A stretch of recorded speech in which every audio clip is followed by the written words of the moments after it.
بسم اللہ الرحمن الرحیم۔ تمام دیکھنے اور سننے والوں کو السلام علیکم۔ ناظرین گرامی، آج کی ویڈیو میں ہم جس واقعے کا ذکر کرنے لگے ہیں اس کو احسن القصص قرآن پاک میں کہہ کر پکارا گیا ہے، یعنی ہم بیان کرنے لگے ہیں حضرت یوسف علیہ السلام کا واقعہ، جس کی ایپیسوڈ نمبر 1 آپ دیکھ رہے ہیں اور ایپیسوڈ نمبر 2 اس کے بعد دیکھیں گے۔ ناظرین گرامی، اللہ تعالیٰ نے حضرت یوسف علیہ السلام کے قصہ کو احسن القصص یعنی تمام قصوں میں سب سے اچھا قصہ فرمایا ہے، اس لیے کہ حضرت یوسف علیہ السلام کی مقدس زندگی کے اتار چڑھاؤ میں اور رنج و راحت اور غم و سرور کے مد و جزر میں ہر ایک واقعہ بڑی بڑی عبرتوں اور نصیحتوں کے سامان اپنے دامن میں لیے ہوئے ہیں۔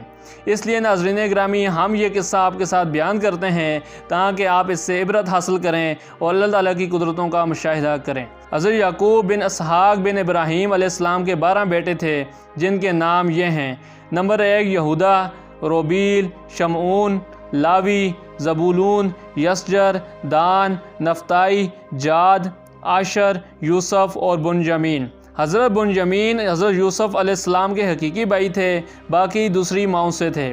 حضرت یوسف علیہ السلام اپنے تمام بھائیوں میں سب سے زیادہ اپنے باپ کے پیارے تھے، اور چونکہ ان کی پیشانی پر نبوت کے نشان درخشاں تھے، اس لیے حضرت یعقوب علیہ السلام ان کا بے حد اکرام اور ان سے انتہائی محبت فرماتے تھے۔ 7 برس کی عمر میں حضرت یوسف علیہ السلام نے یہ خواب دیکھا کہ 11 ستارے اور چاند و سورج ان کو سجدہ کر رہے ہیں۔ حضرت یوسف علیہ السلام نے جب اپنا یہ خواب اپنے والد ماجد حضرت یعقوب علیہ السلام کو سنایا تو آپ نے ان کو منع فرما دیا کہ پیارے بیٹے، خبردار تم اپنا یہ خواب اپنے بھائیوں سے مت بیان کر دینا، ورنہ وہ لوگ جذبہ حسد میں تمہارے خلاف کوئی خفیہ چال چل دیں گے۔ چنانچہ ایسا ہی ہوا کہ ان کے بھائیوں کو ان پر حسد ہونے لگا، یہاں تک کہ سب بھائیوں نے آپس میں مشورہ کر کے یہ منصوبہ تیار کر لیا کہ ان کو کسی طرح گھر سے لے جا کر جنگل کے کنویں میں ڈال دیں۔ اس منصوبہ کی تکمیل کے سب بھائی جمع ہو کر حضرت یعقوب علیہ السلام کے پاس گئے اور بہت اصرار کر کے شکار اور تفریح کا بہانہ بنا کر ان کو جنگل میں لے جانے کی اجازت حاصل کر لی اور ان کو گھر سے کندھوں پر بٹھا کر لے چلے، لیکن جنگل میں پہنچ کر دشمنی کے جوش میں ان کو زمین پر پٹک دیا اور سب نے بہت زیادہ مارا۔ پھر ان کا کرتا اتار کر اور ہاتھ پاؤں باندھ کر ایک گہرے اور اندھیرے کنویں میں گرا دیا، لیکن فوراً ہی حضرت جبرائیل علیہ السلام نے کنویں میں تشریف لا کر ان کو غرق ہونے سے اس طرح بچا لیا کہ ان کو ایک پتھر پر بٹھا دیا جو اس کنویں میں تھا، اور ہاتھ پاؤں کھول کر تسلی دیتے ہوئے ان کا خوف و ہراس دور کر دیا۔ اور گھر سے چلتے ہوئے حضرت یعقوب علیہ السلام نے حضرت یوسف علیہ السلام کا جو کرتا تعویذ بنا کر آپ کے گلے میں ڈال دیا تھا وہ نکال کر ان کو پہنا دیا، جس سے اس اندھیرے کنویں میں روشنی ہو گئی۔ حضرت یوسف علیہ السلام کے بھائی آپ کو کنویں میں ڈال کر اور آپ کے پیراہن کو ایک بکری کے خون میں لت پت کر کے اپنے گھر کو روانہ ہو گئے اور مکان کے باہر ہی سے چیخیں مار کر رونے لگے۔ حضرت یعقوب علیہ السلام گھبرا کر گھر سے باہر نکلے اور رونے کا سبب پوچھا کہ تم لوگ کیوں رو رہے ہو؟ کیا تمہاری بکریوں کا کوئی نقصان پہنچ گیا ہے؟ پھر حضرت یعقوب علیہ السلام نے دریافت فرمایا کہ میرا یوسف کہاں ہے؟ میں اس کو نہیں دیکھ رہا ہوں۔ تو بھائیوں نے روتے ہوئے کہا، ہم لوگ کھیل میں دوڑتے ہوئے دور نکل گئے اور یوسف علیہ السلام کو اپنے سامان کے پاس بٹھا کر چلے گئے تو ایک بھیڑیا آیا اور وہ ان کو پھاڑ کر کھا گیا۔ یہ ان کا کرتا ہے۔ ان لوگوں نے کرتے میں خون تو لگا لیا تھا لیکن کرتے کو پھاڑنا بھول گئے تھے۔ حضرت یعقوب علیہ السلام نے اشک بار ہو کر اپنے نور نظر کو کرتے کو جب ہاتھ میں لے کر غور سے دیکھا تو کرتا بالکل سلامت ہے اور کہیں سے بھی پھٹا نہیں ہے۔ تو آپ ان لوگوں کے مکروں اور جھوٹ کو بھانپ گئے اور فرمایا کہ بڑا ہوشیار اور سیانہ بھیڑیا تھا کہ میرے یوسف کو تو پھاڑ کر کھا گیا مگر ان کے کرتے پر ایک ذرا سی خراش بھی نہیں آئی۔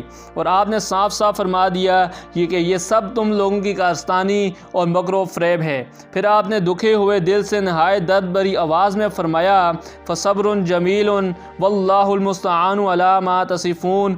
حضرت یوسف علیہ السلام 3 دن اس کنویں میں تشریف فرما رہے۔ یہ کنواں کھاری تھا مگر آپ کی برکت سے اس کا پانی بہت لذیذ اور نہایت شیریں ہو گیا۔ اتفاق سے ایک قافلہ مدین سے مصر جا رہا تھا، جب اس قافلہ کا ایک آدمی جس کا نام مالک بن زور حذائی تھا پانی بھرنے کے لیے آیا اور کنویں میں ڈول ڈالا تو حضرت یوسف علیہ السلام ڈول پکڑ کر لٹک گئے۔ مالک بن زور نے ڈول کھینچا تو آپ کنویں سے باہر نکل آئے۔ جب اس نے آپ کے حسن و جمال کو دیکھا تو یا بشرا ھذا غلام کہہ کر اپنے ساتھیوں کو خوشخبری سنانے لگا۔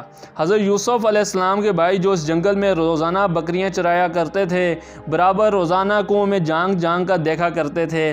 جب ان لوگوں نے آپ کو کنویں میں نہیں دیکھا تو تلاش کرتے ہوئے قافلے میں پہنچ گئے اور آپ کو دیکھ کر کہنے لگے، یہ تو ہمارا بھاگا ہوا غلام ہے جو بالکل ہی ناکارہ اور نافرمان ہے، یہ کسی کام کا نہیں ہے۔ اگر تم لوگ اس کو خریدو تو ہم بہت ہی سستا تمہارے ہاتھ فروخت کر دیں گے، مگر شرط یہ ہے کہ تم لوگ اس کو یہاں سے اتنی دور لے جا کر فروخت کرنا کہ یہاں تک اس کی خبر نہ پہنچے۔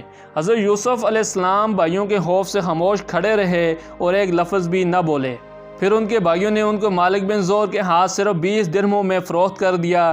مالک بن زور ان کو خرید کر مصر کے بازار میں لے گیا اور وہاں عزیز مصر نے ان کو بہت گران قیمت دے کر خرید لیا اور اپنے شاہی محل میں لے جا کر اپنی ملکہ زلیخا سے کہا کہ تم اس غلام کو نہایت اعزاز و اکرام کے ساتھ اپنی خدمت میں رکھو۔ چنانچہ آپ عزیز مصر کے شاہی محل میں رہنے لگے اور ملکہ زلیخا ان سے بہت محبت کرنے لگی، بلکہ ان کے حسن و جمال پر فریفتہ ہو کر عاشق ہو گئی، اور اس کا جوش عشق یہاں تک بڑھا کہ ایک دن زلیخا عشق و محبت میں والہانہ طور پر آپ کو پھسلانے اور لبھانے لگی اور آپ کو ہم بستری کی دعوت دینے لگی۔ آپ نے معاذ اللہ کہہ کے انکار فرما دیا اور صاف کہہ دیا کہ میں اپنے مالک عزیز مصر کے ساتھ خیانت کر کے اس کے احسانوں کی ناشکری نہیں کر سکتا، اور آپ گھر میں سے بھاگ نکلے تو ملکہ زلیخا نے دوڑ کر پیچھے سے آپ کا پیراہن پکڑ لیا اور آپ کا پیراہن پیچھے سے پھٹ گیا۔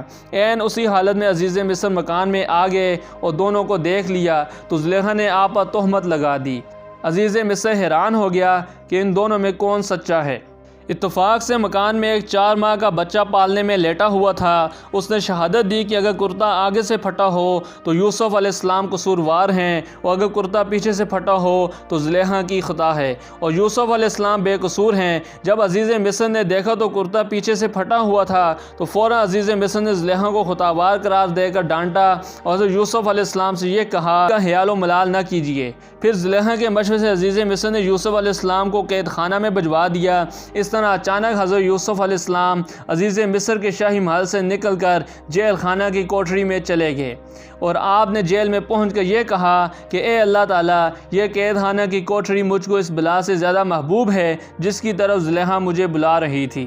پھر آپ 7 برس یا 12 برس جیل خانہ میں رہے اور قیدیوں کو توحید اور اعمال صالح کی دعوت دیتے اور واعظ فرماتے رہے۔ یہ عجیب اتفاق کہ جس دن آپ قید خانہ میں داخل ہوئے اسی دن آپ کے ساتھ بادشاہ مصر کے 2 خادم، ایک شراب پلانے والا، دوسرا باورچی، دونوں جیل خانہ میں داخل ہوئے اور ان دونوں نے اپنا ایک ایک خواب حضرت یوسف علیہ السلام سے بیان کیا اور آپ نے ان دونوں کے خوابوں کی تعبیر بیان فرما دی جو 100% صحیح ثابت ہوئی۔ اس لیے آپ کا نام معبر، تعبیر دینے والا ہونا مشہور ہو گیا۔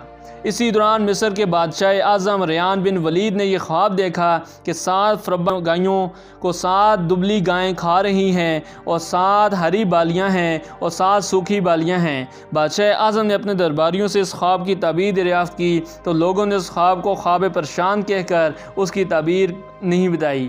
اتنے میں بادشاہ کا ساقی جو قید خانہ سے رہا ہو کر آ گیا تھا، اس نے کہا کہ مجھے اس خواب کی تعبیر معلوم کرنے کے لیے جیل خانہ میں جانے کی اجازت دی جائے۔ چنانچہ یہ بادشاہ کافر استادہ ہو کر قید خانہ میں حضرت یوسف علیہ السلام کے پاس گیا اور بادشاہ کا خواب بیان کر کے تعبیر دریافت کی کہ 7 دبلی گائیں 7 موٹی گائیوں کو کھا رہی ہیں اور 7 ہری بالیاں ہیں اور 7 سوکھی۔ حضرت یوسف علیہ السلام نے فرمایا کہ 7 برس مسلسل کھیتی کرو اور ان کے اناجوں کو بالیوں میں محفوظ رکھو، پھر 7 برس تک 7 خشک سالی رہے گی، کہت کہ ان 7 برسوں میں پہلے 7 برسوں کا محفوظ کیا ہوا اناج لوگ کھائیں گے، اس کے بعد ہریالی کا سال آئے گا۔ قاصد نے واپس جا کر بادشاہ سے اس کے خواب کی تعبیر بتائی تو بادشاہ نے حکم دیا کہ حضرت یوسف علیہ السلام کو جیل خانہ سے نکال کر میرے دربار میں لاؤ۔ قاصد رہائی کا پروانہ لے کر جیل خانہ میں پہنچا تو آپ نے فرمایا کہ پہلے زلیخا اور دوسری عورتوں کے ذریعے میری بے گناہی اور پاک دامنی کا اظہار کرا لیا جائے، اس کے بعد ہی میں جیل سے باہر نکلوں گا۔ چنانچہ بادشاہ نے اس کی تحقیقات کرائی تو تحقیقات کے دوران زلیخا نے اقرار کر لیا کہ میں نے خود ہی حضرت یوسف علیہ السلام کو پھسلایا تھا۔ خطاب میری ہے، حضرت یوسف علیہ السلام سچے اور پاک دامن ہے۔ اس کے بعد بادشاہ نے حضرت یوسف علیہ السلام کو دربار میں بلا کر کہہ دیا کہ آپ ہمارے معتمد اور ہمارے دربار کے معزز ہیں۔ حضرت یوسف علیہ السلام نے کہا کہ آپ زمین کے خزانوں کے انتظامی اور امور اور حفاظتی نظام کے انتظام پر میرا تقرر کر دیں، میں پورے نظام کو سنبھال لوں گا۔ بادشاہ نے خزانے کے انتظامی معاملہ اور ملک کے نظام و انصرام کا پورا شعبہ آپ کے سپرد کر دیا۔ اس طرح ملک مصر کی حکمرانی کے اقتدار آپ کو مل گیا۔ معزز ناظرین، اس سے آگے واقعہ ایپیسوڈ نمبر 2 میں بیان کیا جائے گا۔ تب تک اپنا اور اپنے پیاروں کا خیال رکھیں۔ اللہ نگہبان۔